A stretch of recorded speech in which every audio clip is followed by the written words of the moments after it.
morons, it's Victor, King of Morons. Welcome to another long-ass video.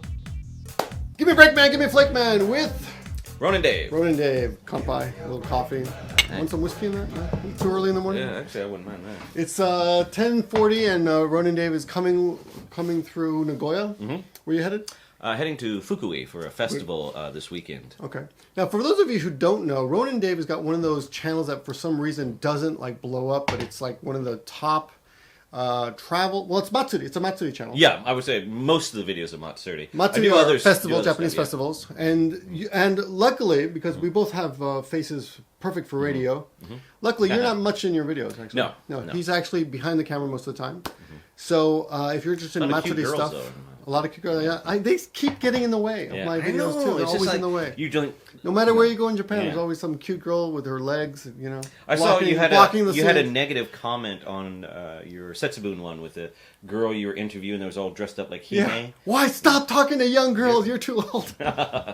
Yes, apparently there's a time limit.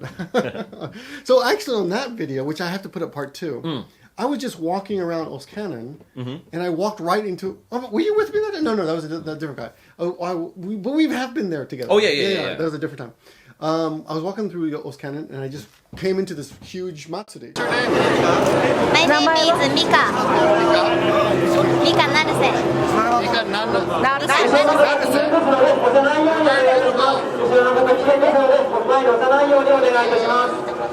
Video. Video. My name is Mika Naruse. I walked right into it, and I turned the corner. All these girls were dressed in white, like virgins who were about to be sacrificed or something.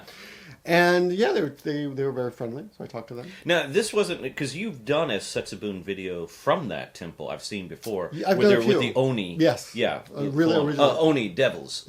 Yeah. I love Setsubun. That's one of my. I have I think 30 Setsubun videos. Really? Yeah. Huh, I've only got 3 or 4, but it's like every Setsubun. Setsubun is the 3rd of February. March. Yeah. I mean February. Yeah. Well, what's interesting about Setsubun, it used to be the New Year's of the Chinese calendar, and so there's a few places that still do Setsubun close to that. Like in Shimokitazawa, they do on the weekend closest to the Chinese New Year. And so that one is always switching. Sometimes it's before February 3rd. Next year will be after February 3rd. Okay. Yeah, I've heard of that. Yeah, I don't know the specifics. So he's actually honestly, and I don't do this by the way means kiss ass or polish his apple, but he's actually one of the authorities on all Japanese history and culture.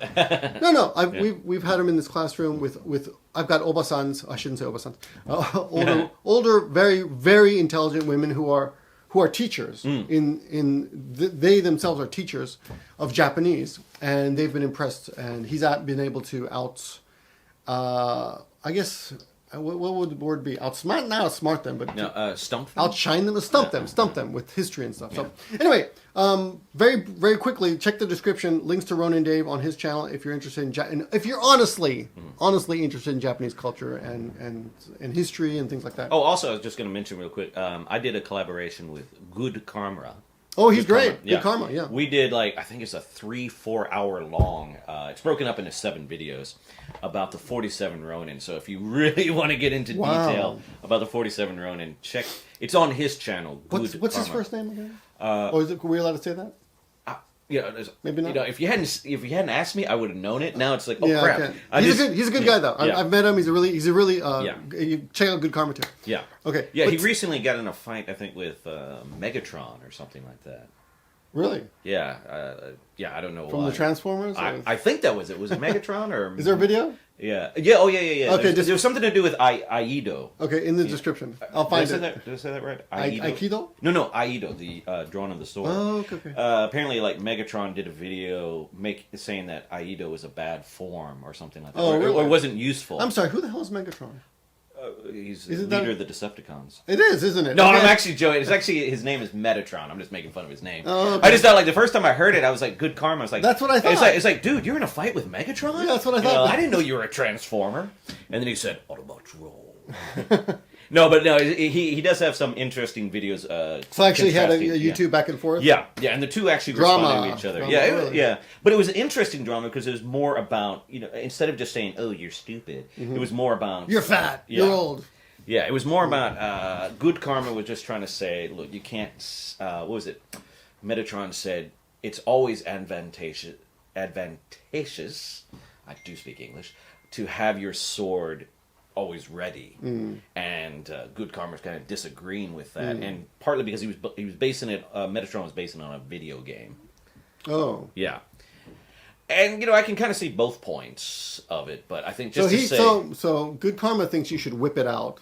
Oh no! He's saying like you shouldn't just say it's always advantage. Oh, okay. It depends on the situation. Yeah, exactly. And to use like an absolute term like always is never a good thing because just having your sword out doesn't mean you're always going to win or have the advantage. And Metatron did like a demonstration with a guy drawing his sword, but it was not a very Where good is this guy demonstration. based? Is he based in Japan? Italy, actually. Italy. Yeah. Italians. They're so arrogant. But and his demonstration, Italian. the two of them Italian grandfather. The two of them were so close together that, of course, the guy drawing the sword is going to lose to the guy with the sword because they're so close. Yeah. But in reality, it would have been different. There would have been more distance, and then the practitioner. You would have to step back. Yeah. Okay. But the person would have drawn their sword before they got as close as they did. All right. Well, actually, the reason we're making this video, a couple things I want to talk about. We're talking about SJWs and a problem that we had recently. You've had recently regarding a huge video that was approaching 1.7 million views. Yeah. Oh, it was closing up to 2 million. 2 million views. And what was it? What was the video about? It was called Bull Sumo or Bull Sumo. Toshi. I can't remember the name anymore. Well, I will put it right here so you guys can see. Right here. Ushizumo is another term for it. Bull Sumo. And it was removed. Yes. From YouTube. Yes. It was cited as animal cruelty, which is pretty amazing because YouTube has videos of Spanish bullfights with bulls are killed in the video. Okay, I'm gonna play devil's advocate here. Okay. Right. Now, we were talking on the subway, coming to the school here. We're at Action Language Academy right now, and my school. And that sounded like a plug. It wasn't meant to just tell where we're at. We're in Nagoya. I hear they have good lessons at Yeah, Action. very School, good. yes. And reasonable rates. So on our way here, you were saying that you were watching some hunting videos. Yes. And me too. And I was disgusted. I left it alone because I understand it's not my culture. I mean, I'm not from the culture of hunting. I mean, I understand for some people hunting, and I'm probably some of you watching this think hunting is some kind of, it's part of your culture, and you see it in a different way than I do. But I was watching this video about this guy who kills like some white deer, a beautiful deer, and it says like the title's like shooting a beautiful. Oh no! In the video, he's saying, "Look how beautiful she is. She's gorgeous," and then he fucking kills her. I'm like, what? And I guess he took it home and he ate it, and I guess. Well, as long as I don't have a problem with people that hunt and eat. Yeah, but I have a problem with trophy hunters. And I have a problem with people. Sure, I think there's something weird about seeing something beautiful and then wanting to kill it. Yeah, I can see that. Like, oh, it's so. If he had beautiful. said, "I'm hungry," and that's a big look at the meat on that one. Look at the flanks. Yeah, I could have understood it better, but psychologically for me, it just seems really weird to say. Yeah. Look, it's almost like being my baby's so cute. I'm gonna eat it now. Well, it's like being a sniper and looking at it like, oh, so beautiful. Right. The way he's combing his hair and just okay. Exactly. So we agree that we both agree that that's kind of something that we don't like. like. But those videos are on YouTube. I've seen where they've done headshots. Like you see a deer and then bam, and it's monetized. And it's monetized. And I'm like, and my video with Bull Sumo. I So guess I should explain your video. Okay. Explain your video. So Bull Sumo is, as it sounds, like sumo. If you know anything about sumo, is two big guys come at each other and then one eats the other one. Yeah, exactly. Yeah. That's why they're so big. They keep eating each other. But they, try to push each other out of the ring one way or the other. Or in the case of human sumo, they could either make them fall. There's many ways to win. Whoever steps out of the ring first. Yeah, basically. Whoever's body part touches the ground. Bull sumo, so you don't have the option of falling down. So it's mainly they just come together, headbutt, and try to push each other until one gives up. There's not really even a ring for Bull Sumo. Where do they do this? They just do it in an arena. Like in a gym? Yeah. Like high school gym? No, not in a gym. But yeah, oh, God, the floors after that. No, it's just like an outdoor kind of arena. Okay. And not where? It must be, because you don't see many Oh, places. yeah, it's only done in 4 places in Japan. One is in Niigata, Nagaoka. Okay. Nagaoka. The place I went to is in Shikoku. What's the name of that place? Uwajima. I was getting confused with the. I was there for a matsuri called Ushi-Oni, and I didn't even. Ushi-Oni means? Cow devil. Cow devil. Yeah, and I just happened to actually stumble upon the Bull Sumo. I didn't. That wasn't my main purpose of going there. But then when it was there, I thought, I'll buy a ticket, shoot video. And you can buy tickets to see it. Yeah. Oh, cool. Yeah, but I was mainly there for the festival. festival. Is it very popular? Many people go? There was quite a few people there. Yeah. What is that, like 100, 200? Like no, there's not a real sumo. It's thousands of people. Oh yeah. No, it wasn't. I mean, because it's just it's a real local area. Local, okay. So there was maybe a few hundred people there. How big are the bulls? Oh, they were big. Yeah. They're big. Yeah. But the thing about the so the 4 places. One more time. Oh, and the other place is of course Okinawa. Oh, okay. All right. I say of course Okinawa because I think that's where most people know it from. Is Okinawa. Oh, it's famous there. Yeah, and the other place is Oki Islands down around this area here. Okay. Oh, Shimane, I think. Shimane, near area. Shimane. Yeah. Okay. Now the reason I mentioned that one is interesting because see the whole thing about the Bull Sumo thing is some people think it's people doing this forcing the bulls to fight each other. But actually, one of the stories of how it started... Basically, the bulls are shit-talking each other on Facebook first. Yeah, right? exactly, yeah. But, bulls do that. They bump heads. And one of the legends I heard of how this Bull Sumo started was from Oki Island. I hope I got that right. There was an emperor who was exiled to this island. Okay. He went up against the Kamakura shogunate in the 13th century and lost badly. An emperor was... Really? Yeah. Well, technically, he was an ex-emperor, a retired emperor. How can you do that? But emperors are gods. See, now that's a whole nother story. Oh, but, okay. Yeah, I need to do a video about the emperor in retirement. But back in the day, emperors used to retire all the time. Yeah, okay. I actually went through true. the 125 emperors that we had. I think I came up with about 60 that retired. Well, okay. Yeah, so it's quite a large number. And this emperor had retired. And actually, the retired emperor had more power than the actual emperor. Because usually the actual emperor was like a child. Huh. Yeah. And that's right. I see. Yeah. Often they would ascend to the throne at the age of like 6 or something. Yeah. Right? Yeah. So the retired emperor was basically conspiring against the Kamakura shogunate, lost, and was exiled to Oki Island. Yeah. And what they said was that there's nothing there. And one of the few joys that he had was watching the bulls butting the heads. So the peasants got the idea. That's a pretty boring place. Yeah. The peasants got the idea, to entertain. For them, it's like, oh my God, we have a retired emperor. It doesn't matter that he's exiled. He's like, hey. we need to drum up some entertainment. And right? so they, to make him happy, they would pit the bulls together. Okay. He enjoyed it. And the thing is, they're not killed. They're not harmed. They just simply push against each other. They're not harmed? Yeah, no, they don't. They don't bleed or... Now, sometimes they do hurt each other, but Well, that's harmed. Devil's advocate. I mean, okay, that's true. But it's like, they would do it anyway, even if we weren't there. Oh, okay. Yeah, it's us being there that we can actually. So the monetization of the natural bull habits becomes offensive to SJWs. Yeah, and I got an argument with one person saying, they kill the bulls later. And I went, how do you know this? Well, you just know they do. And I was like, no, how do you... Yeah, I kept going back at it like, how do you know this? But they don't. No, they don't. It's like, there's an article that was in the Japan Time a couple years ago talking about the pampered life that these bull... sumo wrestlers. They're like fighters. Yeah, and the thing is, they are not like aggressive like the Spanish bullfighters. Those bulls, you do not want to get near them. They will tear you apart. These bulls, after they win, they take them out into the circle. I saw the video.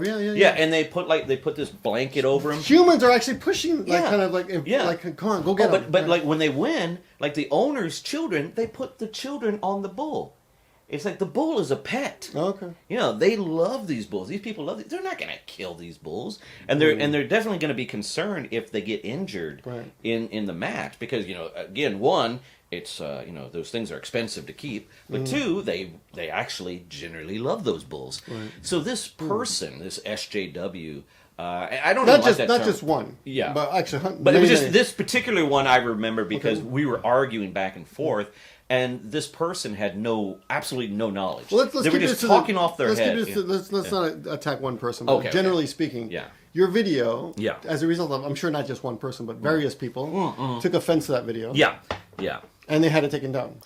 Eventually, it took about a year, but So they started. How do you know they were? Well, they threatened you. They said we're going to file your video. No, I guess it. Well, I could just tell by all the comments. But they were angry. Yeah. Okay. Oh yeah. And I would try to. Are there no them, videos on YouTube regarding this festival? Well, there's one that's mine, but no, there's actually a couple that are about the Okinawan one. So I've seen that had the same exact type of content. Exactly, and they're still up. But they don't have the number of views. I think it's kind of like that double-edged sword of popularity. When you do get a video or your channel hits a certain number, you get a lot of attention and like PewDiePie and the Nazi stuff, right? Exactly, and then you have people flagging it just because they're assholes or they're too stupid to look up things. Let's continue with the thing about PewDiePie, which I don't watch PewDiePie. I'm not against PewDiePie. I just don't watch him. Just not very interested. I'm sure there's a reason. He's I got very nothing popular. against him. I just find him interesting. If he, the fact is, he is the most popular YouTuber, and he knows how to use YouTube. Obviously, he's internet savvy. Yeah. So YouTube savvy. So the only thing I have to say about that is that if you are YouTube savvy, you should know that if you're going to make jokes about Nazis, whether they are in context or not, you should know that as soon as you put that out there, someone's going to twist it. Yeah. Even if you're not an anti-Semite. And you should know that there are going to be consequences to that action. It's pretty simple, right? So my question to you is: do you think that's something that we could say about your video? You put out a video that had some animals hurting each other. Well, hurting is a strong word. I mean, they were just doing what they naturally do. But nobody's killed. No animals were killed. Yeah. Okay. And I was trying to be upfront and honest, because there is a scene where a bull is bleeding somewhat, and the reason I put in the video because I looked at it as a documentary, and so I'm trying to show it, as a documentarian. That's the thing that bugged me the most. Is like I'm trying to show what I saw, so you can. A lot of times, I try to leave things there for people to judge for themselves. Right. Okay. I don't want to be preaching or whatever. And so in that video, I guess I didn't stress enough that they don't get hurt. I just wanted to show sometimes they do get hurt from each other, but not very much. And as I said, because these bulls are expensive and they're pets, the people there go to great effort to make sure they don't get hurt too much. There was one bull that got kind of knocked over on his back and couldn't get back up. So the whole thing stopped, and they worked really hard to get him back up. And when he finally got back up, everyone clapped. Okay. Yeah. So unlike the Spanish bullfights where people are cheering. Did you hear there was an attack recently in some South America, either Spain or some South American country? Some bull. It was a bomb. Oh, someone was anti bullfighting. No, I didn't. Some people were killed. I don't know the specifics. I just saw a headline, but over bullfighting. Yeah, not terrorism. Oh, okay. I'm pretty sure it was because terrorism because they're object to bullfighting. Oh, okay. Okay. Well, but anyway, I'm sorry. I got off subject there. Oh, okay. No, it was, but yeah, that bullfighting in I've South America. I've been to a bullfight in Peru. Oh, okay. Do they kill the bulls? Yeah. Oh, okay. I've been to bullfights in Spain. Where it started. Pamplona. I did the running of the bulls. Oh, that's crazy. Yeah. Really? You did that? Yeah. Oh, wow. Yeah. That's great, man. That's something but I didn't really run. I wasn't running and they're right behind me. I just kind of jumped to the side, let them go by, and then I'd go run after them. But you see, there are videos on YouTube of humans getting... Oh, yeah. Right? Yeah. That's worse than that. I mean, bulls hurting each other is not nearly as bad as humans getting run over by bulls. I think though with that, people are okay with that because they're humans, right? Yeah, exactly. and I guess you're right. When I realized, at first I enjoyed doing the run. And it's like, yeah, machismo. And then I realized, all these bulls are going to die today.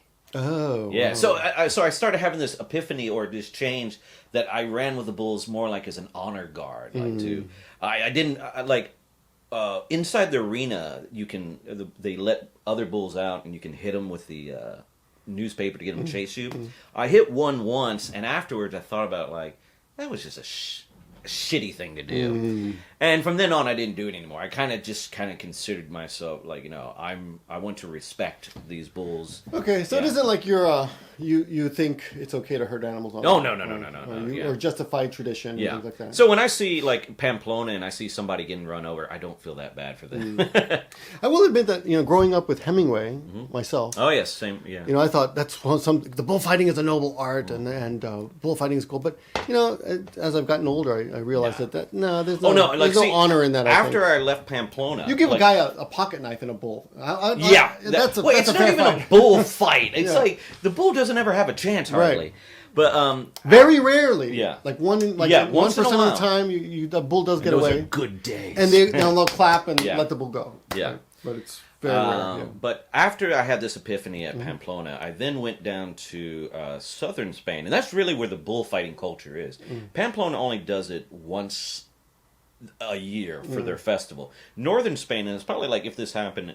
A lot of people don't like having the bullfights in Barcelona. You're not going to go too far on this Spanish. No. I was just going to say like, but so I went to this video. So I went to a bullfight like in where was it? Name's on the tip of my tongue. Oh, anyway, but I saw a bull killed like just a few meters in front of me. And killed suddenly. The guy just ran his sword down, and I was just like traumatized, and I thought. Fuck Hemingway. I was like, that's not cool. And another one was bellowing in pain, and I just thought... The humongous video. I know all about the humongous video. Okay. Oh, okay. Yeah, and I was just saying, like, she is what I would call, like, the bad form of SJW. Very opinionated, insane. Another one was Mrs... I think anyone insane is... no matter your political sense. Was it also another one I call Mrs. Bobblehead. That was one with this taxi driver, Uber driver, Lyft driver, Like again, she was so annoying. See, and now those kind of people, I can understand why people hate SJWs because those two are bad representation. Yeah, they're bad representation. And I was going to say though, with the college students, you got to keep in mind they're young. They're only going to be in that university 4 to 6 years, and then they're going to grow up. So I don't think I was ever that cocky when I was 19, and I thought I knew everything. It is a new phenomenon. We didn't have the internet. In the Yale video, a young woman is telling the professor, "Shut up." Stay quiet. By sending out that email, that goes against your position as master. Do you understand that?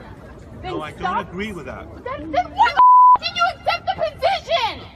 Oh wow! Don't speak. And it's like, why the fuck did you? We would never do that. Yeah. I mean, they're yelling at the teacher to he should resign his position because of an email that she disagrees with. I don't understand. Oh wow! Whoa. Anyway, you'll have to see that later. But SJWs, okay, we understand that part. Yeah. But here's my fear, and this reason I brought this up is that it's happening in Japan. It's starting, and this is the first sign. Or a preliminary example. Now, Japan has always been a little bit looser about political. Like, remember a few years ago, there's a commercial. A Japanese guy puts on a mask with a big nose, and like a gaijin, like a tengu type nose, but it's white, and it became a big scandal. White people were offended, right? So Japanese are starting to realize that they're offensive by accident, without malicious, and they don't seem to understand the Western attitude towards PC correctness, but it's become extreme already. For example, the word bakachon camera. Do you know this expression? Oh no. You probably don't know because you came here after these disappeared. But a long time ago, they used to have these. The proper expression is skaite camera, which means use and throw away or disposable cameras. Oh, okay, yeah. So the original, they're very easy to use. So bakachon actually baka is stupid. Baka is stupid, and chon is I think the sound of the camera. Okay, but chon is also a negative way to refer to Koreans. So someone along the way assumed that bakachon camera meant even a Korean can use a stupid person or a Korean can use it. So that word became NG, or NG meaning not PC, not PC anymore. So they don't use that word anymore, and it's kind of outlawed on TV. But the original meaning has nothing to do with Koreans. But because of PC craziness, you know, you can't use that term anymore. But I don't have a problem with some. You know, the idea of political correctness is just not being an asshole. The problem is just humans are stupid and we take it to such an extreme, and then we get the, I need my safe space, I can't handle this, blah, blah, blah, blah, blah. Or like your recent video, you're talking about World War II, and arguments, of course, erupted in the comments. Like some people saying, oh, America should apologize for Hiroshima and Nagasaki. They act as though those were bombed. I don't understand. Just for the hell of it. We weren't doing anything like, yeah, let's bomb Japan today. No, we were in the middle of a fucking war, you idiots! You know? And I know that comment alone is going to get some responses. Yeah. I'm sure. Try not to go. Because see, I'm one of those, like, I don't, you know, I wish we didn't have to do it, but I see it as a necessary evil to end a greater evil. But I don't think it's something that we should cheer about. Like, some of the American conservatives, they think it's funny and so on. What, the bomb? Yeah, the American conservatives. And they still bring up Pearl Harbor. Like, what was it when the American women's soccer beat the Japanese women's soccer team? I think it was the Olympics. And someone said, this is for Pearl Harbor? Yeah, and I was like, are you a moron? Like, Pearl Harbor was more than well paid back at the end of the war. I mean, it's like, that's done. That was settled. That's a mute. But these morons, like, trying to bring up Pearl Harbor, which was a U.S. territory, by the way, not even a state, a U.S. territory that we took aggressively. But they attacked it. It's true. It doesn't change the fact that they sneak attacked it. But just to act like... well, there's also an argument that the American U was coming, so it's kind of a false flag in that American U is going to happen. See, I would more believe the British knew it was coming. They didn't tell the Americans because the church wanted the Americans in on it. Like, I don't... on the war. Yeah. To join the war. Yeah, thinking that the Americans knew about it, I think, from everything I've seen, I think they felt there was going to be an attack, but they thought it was going to be in the Philippines. Oh, okay. And when it was Pearl Harbor, it's like, holy crap. See, if it had hit the Philippines, it still would have got us into the war. But I don't think they were expecting Pearl Harbor. Yeah. Anyway, point being, Pearl Harbor's not an issue anymore. Yeah, exactly. But American conservatives will bring it up, and they'll gleefully cheer about the atomic bomb, which I think, you know, with the bomb, like to go on the other side is like, you do know it killed a lot of children. You know, and those children had nothing to do with the atrocity. Like some idiot was saying in the comments, like, oh, well, you know, the way the Japanese treated POWs. Well, the school children in Hiroshima had nothing to do with that, and they died, you know. Regardless of the Japanese war crimes, the children that died at Hiroshima had nothing to do with that. They were too young to have, you know. And so when people cheer the atomic bomb, I just go, remember, it killed school kids. That's what you're cheering. You know, it did end the war. That's a good thing. After the second one was dropped, but you shouldn't be it's tribalism. It's this bizarre, you know, thing. You had nothing to do, and people cheering had nothing to do with it on either side. And that's a good point. Like you're saying, like people saying we dropped. No, you weren't even alive then. Yes.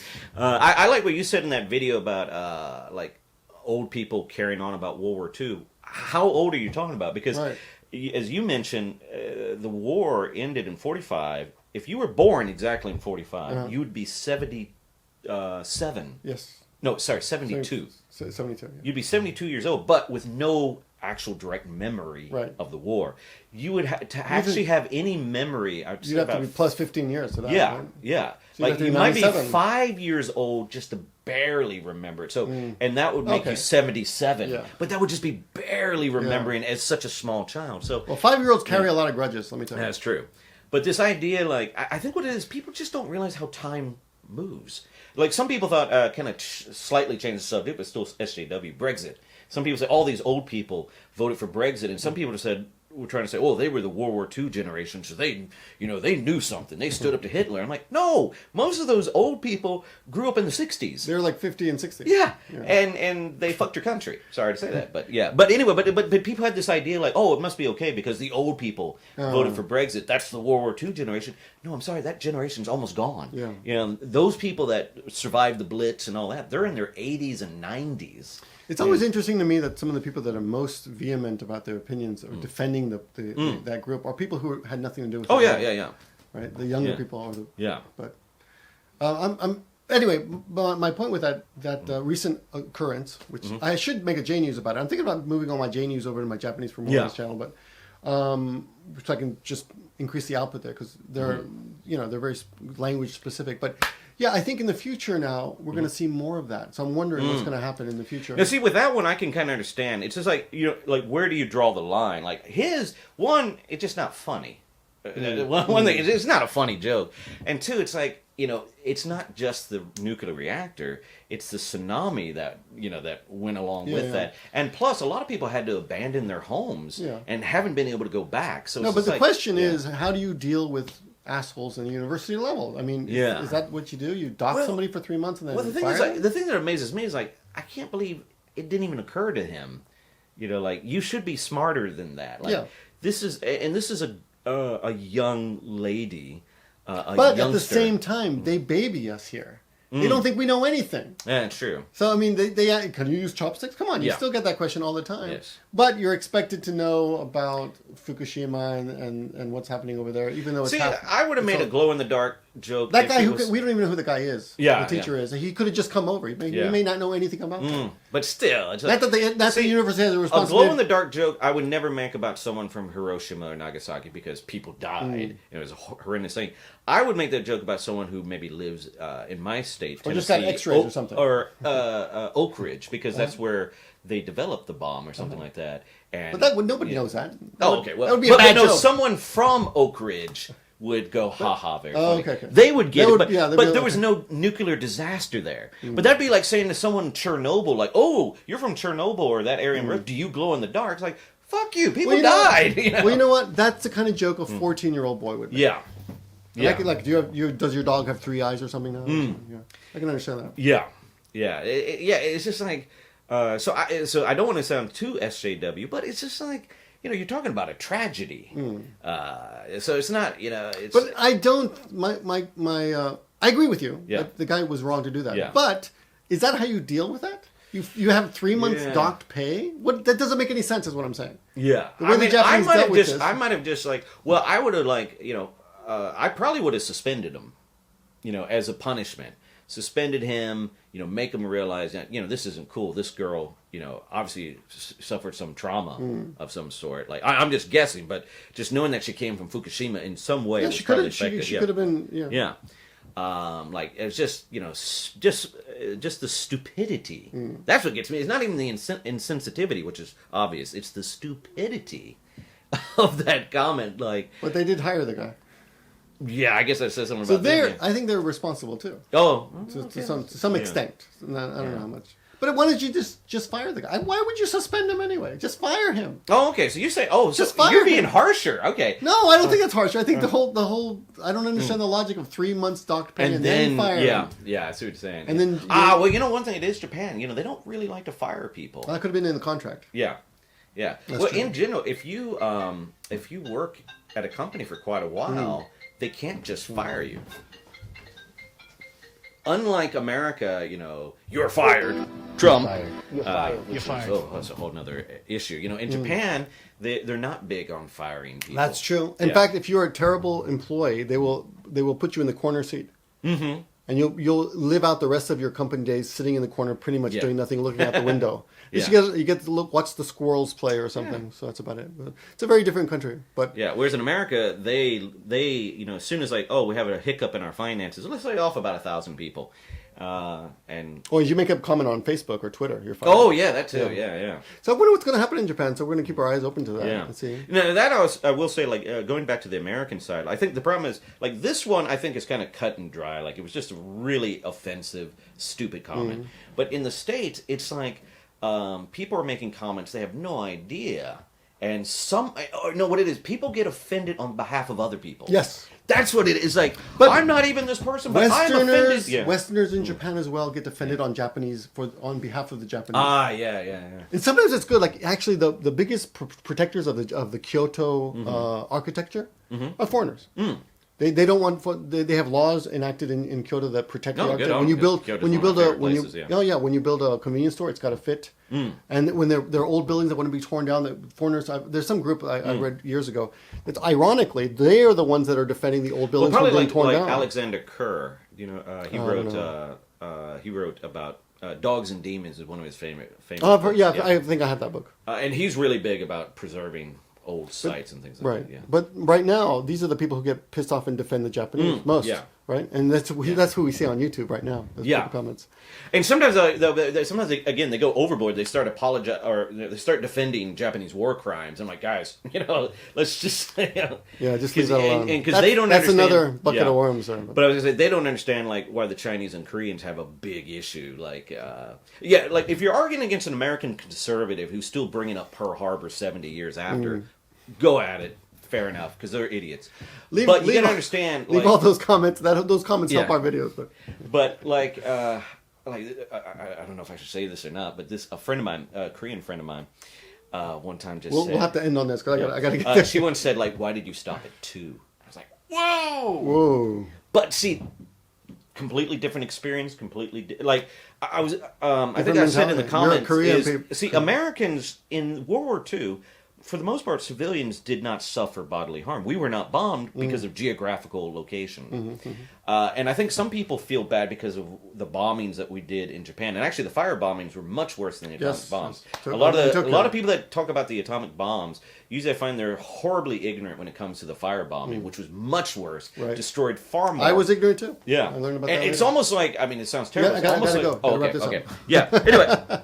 Anyway, so we got a class in 7 minutes. So we feel bad because God, we killed so many civilians, and they didn't kill hardly any American civilians. But it wasn't out of humanity. It's just we were just so far away. Right. They would have.